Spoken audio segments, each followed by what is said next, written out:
Coming up, big changes from AOPA. Find out why you need to be at AOPA Aviation Summit this year.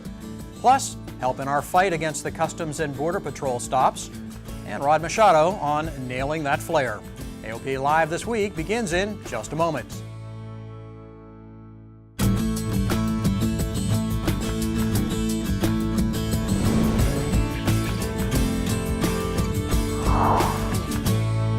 Mark Baker has buckled into the left seat, and the course changes have already started at AOPA. I'm Tom Haynes. Thanks for watching AOPA Live this week. Last Friday, the AOPA Board of Trustees made it official.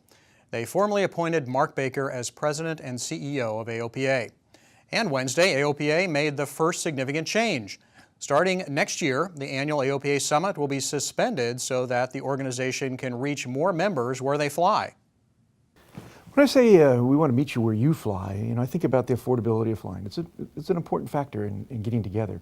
And we're going to take the time to bring our supporters, our message, also listen to our members where they fly. Make it more affordable to do many more regional events for our members so that they don't have to fly 500 or 600 or 800 miles to the one-time event. That's going to be our attempt in 2014, to spend our time in the field where you're already having your pancake breakfast, making sure that we can hear your issues, make sure we can respond to them. So it's really important as we prepare for the Fort Worth Summit this year in Meacham Field, which is going to be a great event October 10th through the 12th. And I'm very excited to meet a lot of our members and supporters out there, and I think it's going to be a really great event this year. But as we start thinking about our agenda, as we start thinking about celebrating the 75 years of AOPA and what we're going to do for the next 75 years, and bringing our message out to where people fly, I think we want to have that conversation with our members at the Summit this year. And I think it's going to be really important to say, we're going to be out to see you more often. And so that means this year's AOPA Aviation Summit is a really special opportunity. Not only will it be the last summit for some time, and this is also the first time that Summit is in the center of the country, making it accessible to members who've never been to an AOPA convention before. This year's 2013 Summit in Fort Worth, Texas is shaping up to be one of our best ever. We've got hundreds of people already signed up, and we're expecting several thousand to be at this year's show. The exhibit hall is nearly sold out. We've got fantastic social events that are planned and some really neat engagement from our keynote speakers this year. Our new CEO and President, Mark Baker, will be a keynote presenter in all of our keynote sessions. We're going to have an opportunity for a pilot town hall with him on Saturday morning, a pancake breakfast out at the airport where Mark Baker and a number of AOPA key leaders will be sharing their vision and processing, answering questions, helping us understand the future of where AOPA is headed. And of course, pilots come to the summit also for the exhibits and the learning seminars. Offering our educational seminars in 5 different track settings that enable us to focus in on specific areas of interest. So pilot skills, for example, to brush up our experience of flying, our skills in flying. Maintenance, we're looking at a track on medical and legal, a track on technology where we can understand the best technologies that are coming on the market. And then we've got a really fun and engaging track where we call it Leading Luminaries. People that have flown Air Force One, Marine One, we've got a SR-71 pilot, we've got air show performers, various folks will be sharing in that track about inspirational thoughts about flying. And not to mention the rodeo and some other Texas specialties. This last AOPA Aviation Summit is October 10th through the 12th in Fort Worth, Texas. You can find out more information on aopa.org/summit. A solemn remembrance this week. Flags everywhere, including AOPA headquarters, flew at half-staff to honor the victims of the September 11th attacks. It was 12 years ago, and it had a profound effect on general aviation then, and the reverberations continue even today. You can hear the fallout from 9/11 in the increased government intrusion into private affairs, such as the unwarranted stops and searches of general aviation aircraft by Customs and Border Patrol. AOPA is working hard to put a stop to the stops, and now the co-chairman of the House Aviation Caucus is stepping into the fray. It violates the Fourth Amendment. It's excessive search and seizure is what it is, and I think it's not right at all. Congressman Graves has sent this letter to the Inspectors General of the Department of Homeland Security, parent agency for Customs and Border Protection, and the Department of Transportation. We want an investigation into this to find out what exactly is taking place, why these searches are taking place. We want to know what the reason for it is, the bottom line, and to get some explanation because this is excessive. use of force. This is excessive abuse of power. Government is supposed to be accountable to the people, and you know, the elected representatives are the people. And I want to know what, you know, I want some answers. And this is not a situation where the government can say, you know, we're doing this for your own good and don't look into this. This is ridiculous, and it's going too far. CBP uses unarmed Cessna Citations and other aircraft to chase us down. Let's hope they don't get wind of this North Carolina company. ILMAX is taking Thrush turboprop ag planes and turning them into warplanes. They can be armed with Hellfire missiles or 500-pound precision-guided bombs. They call it the Archangel, and it's designed for border patrol and surveillance. They go for something under $10 million. The people who finance jet purchases say the market is still 18 months away from the normal of a few years ago. 130 people are attending a conference in Miami sponsored by Corporate Jet Investor. Alice Dar White of Corporate Jet Investor said the group is happy only because they are in Miami. The Joint Aviation Manufacturers Association reports there were 283 business jets delivered worldwide for the first half of this year, compared to 297 for the first half of 2012. But get this, in the first half of 2008, more than 660 business jets were delivered worldwide. Those were the good old days. The ancient meteor crater looks like something from another world, and that's the whole point. On a remote Arctic island, a small band of researchers will be simulating living on the frozen plains of Mars. And a key link in their supply chain isn't a rocket, but a pair of Quest Kodiaks, volunteered by a pair of pilots from Driggs, Idaho. Here's more from AOPA Live reporter Jim Moore.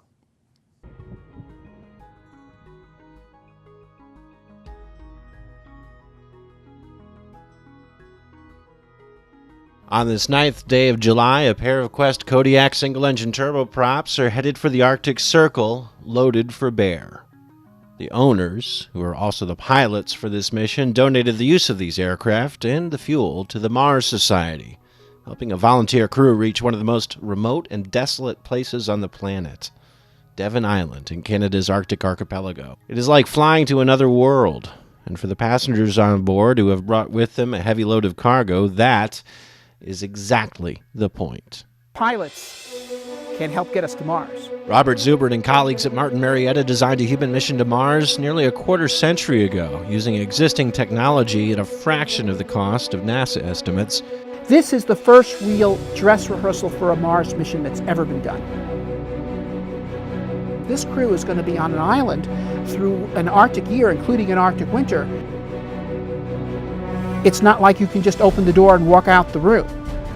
It's our ambulance, it's our taxi, it's our truck, it's our means of meeting our families, it's everything. Without an airplane, we don't do any work in the high Arctic. These people are going to be on their own, so they're going to face the stress of isolation. They're going to face the tension of danger. 500. Oh, wow. Spectacular. We, at this point, now have the technology for interplanetary travel.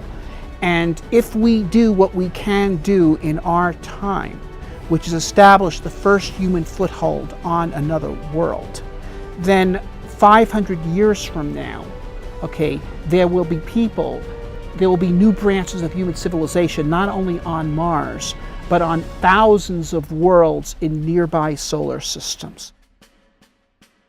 We're looking to set this mission up, resupply the station, assess the station to make it safe, and to understand the priorities to get this 365 isolation study off the ground.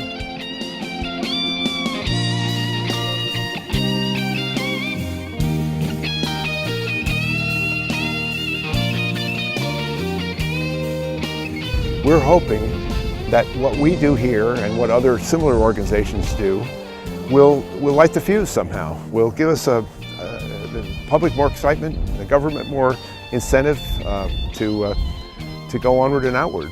And I'd sure like to see it in my lifetime. And that's why I'm here, why I've been dedicated to it and donating to it and helping this whole thing go along is to get a move on.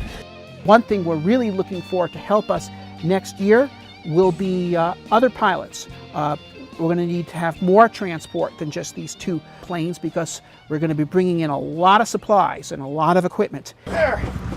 Again! There! Again!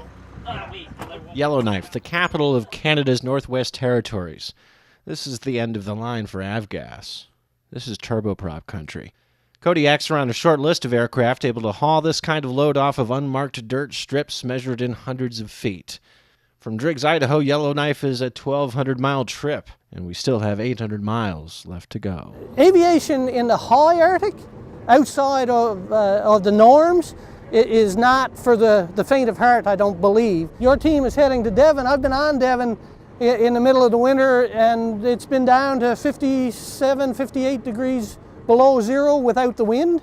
And then you tack the wind on, and it gets colder than anyone wants to remember. Inshallah.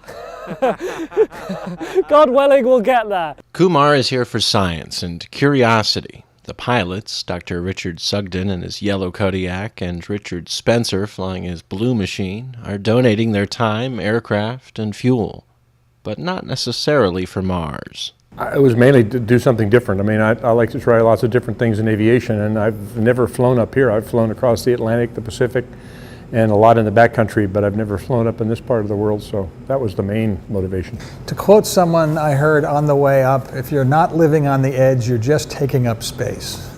Too much space. Rescue, if necessary, will take hours at least, possibly days or even weeks.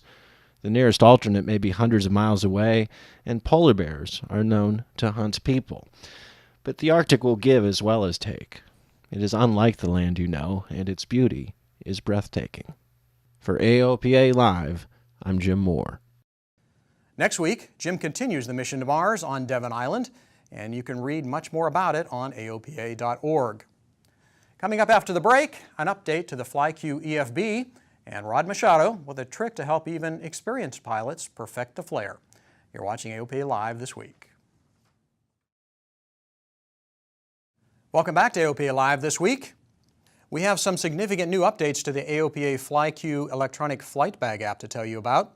Version 1.2 is now available in the App Store, and this update adds support for Clarity ADS-B receivers.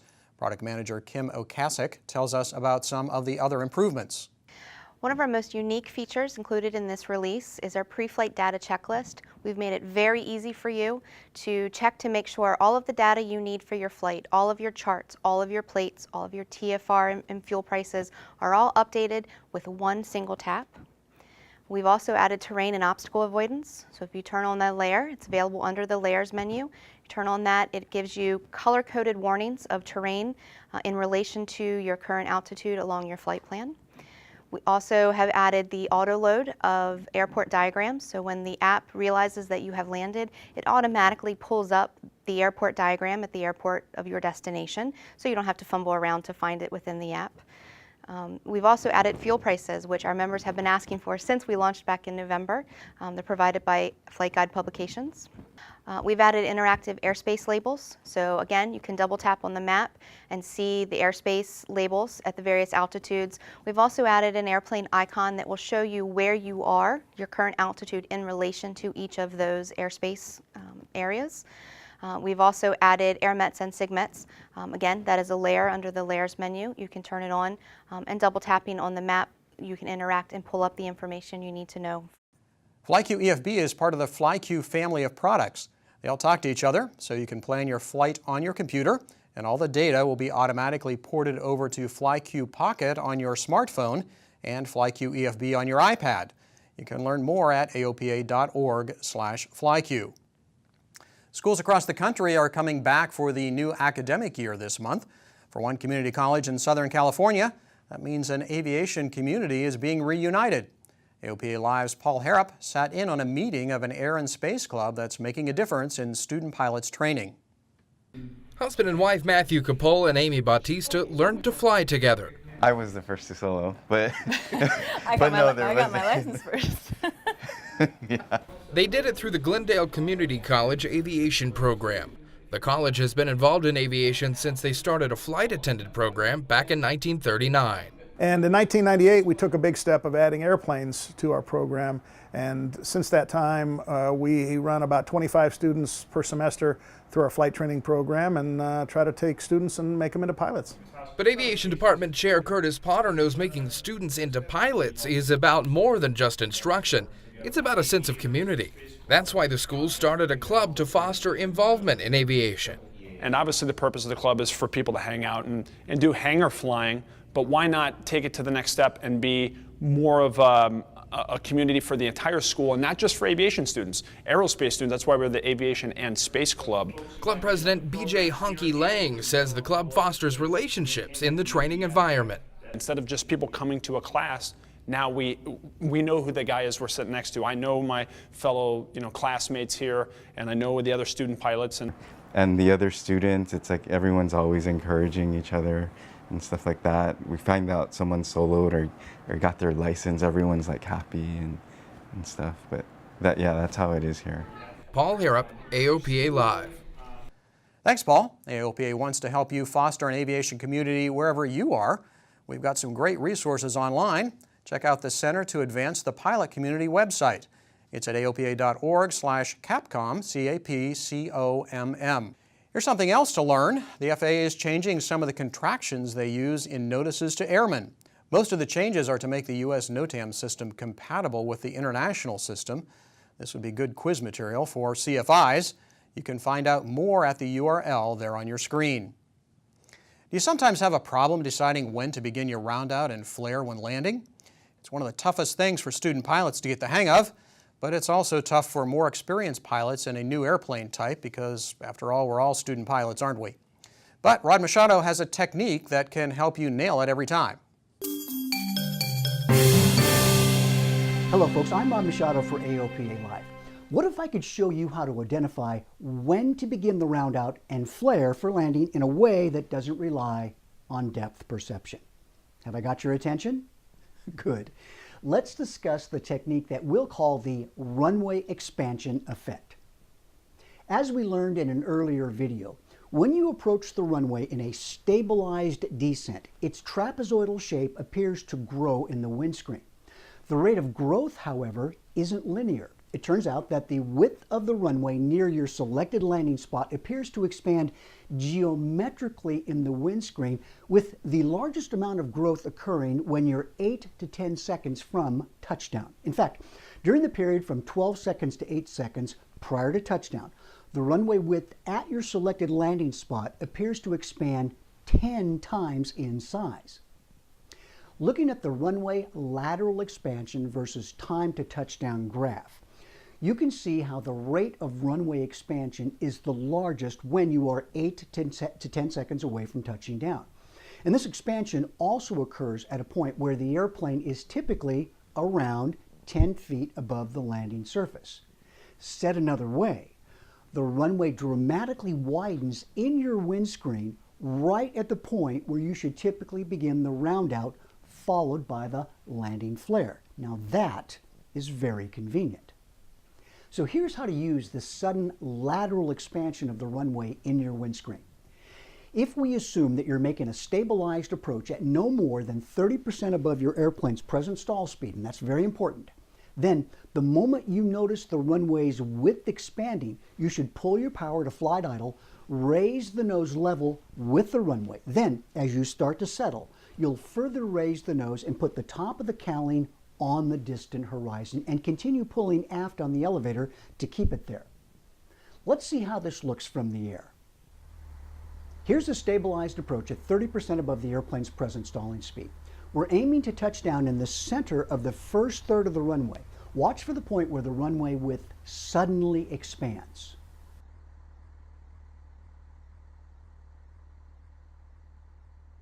There it is. Now reduce any power to idle, raise the nose level with the runway, and when you begin to settle, put the top of the cowling on the horizon and hold it there. Touchdown. And right on the runway center line too, even without having to call the tower and having him activate the runway centerline widening device. There's no such thing, unfortunately. Now watch this expansion sequence one more time. Wait for it, wait for it. There it is. So when might you use this technique? Well, I find it very valuable when landing at night. After all, You have fewer sensory clues at night, and this often requires that you place more emphasis on the runway's edge lighting, which makes it very easy to identify the sudden lateral expansion of the runway. You might also find the technique useful when landing an unfamiliar airplane, such as during a checkout. This is an airplane where you really haven't developed a feel for this particular machine. Finally, if you're a student pilot having trouble identifying where to begin the roundout and what student pilot doesn't, this strategy could help. But here's the caveat. This technique requires that you have the skill to fly a stabilized approach at no faster than 30% above the airplane's present stall speed. At this speed, you're very close to the bottom of the airplane's total drag curve, and that means as you flare, the induced drag will increase and slow the airplane down for landing. At speeds higher than this, you're likely to float during the roundout, and that's never a good thing. So keep in mind that this is a very general technique and somewhat mechanical, but it works in most instances in smaller airplanes. Try it out for yourself. Folks, I sure enjoy taking you flying. I'm Rod Machado for AOPA Live.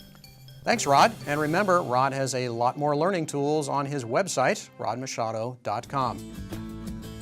And that does it for this week. Thanks for joining us. And a reminder, you can also watch AOPA Live this week on your iPad or iPhone anytime you like.